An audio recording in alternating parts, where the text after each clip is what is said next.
তো গাইস আপনা ঘরে আজকে এমন একটা গাড়ি দেখামো আমি দেখুন ইলেকট্রিক গাড়ি ইলেকট্রিক এমজি গাড়ি দেখুন কত সুড়ো দেখুন। তো গাড়িটা স্টার্টে কোনো বোতানি নাই, স্টার্টে কোনো সিস্টেমই নেই, চাবি দেখুন সাইজ কি, চাবি খালি জাস্ট অন করবো স্টার্ট হয়ে গেল অটোমেটিক।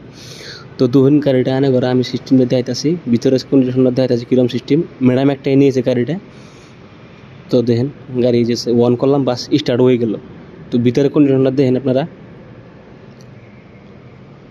ভিতরে কন্ডিশনটা এরকম আছে দেখেন, কোনো স্টার্ট দিলাম না কিন্তু অনলি গিয়ার লাগামো দেখবেন যে গাড়ি গেতাছে। এই দেখেন এই বুতাম দুটা হইলো উইন্ডো ক্লোজ করা ওপেন করা বুটন। এই দেখেন এন খালি গিয়ার লাগাম বাস, গিয়ার লাগাইলাম দেখুন গাড়ি যাবো অটোমেটিক এখন। তো কি সিস্টেম রে ভাই, কি সিস্টেম, কত ছোট গাড়ি দেখেন। অ্যাকচুয়ালি লেডিসের লেগে গাড়ি ঠিক আছে।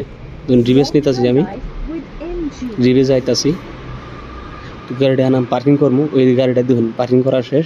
তো ধরুন কোনো বন্ধ সন্ধ করার সিস্টেমই নাই, খালি বারাম বাস, গাড়ি থেকে বাড়ায় খালি চাবিটা অন করবো, জাস্ট চাবিটা অন করবো গাড়ি স্টার্ট বন্ধ হয়ে গেল বাস। দেন খালি চাবি লক করবো, এই দেন চাবি লক করলাম বাস স্টার্ট বন্ধ হইলো। তো দেন গাড়ি অলরেডি পার্কিং করে আল দিছি আমি। তো কি সিস্টেম রে ভাই, ভিডিওটা শেয়ার করে দেবেন।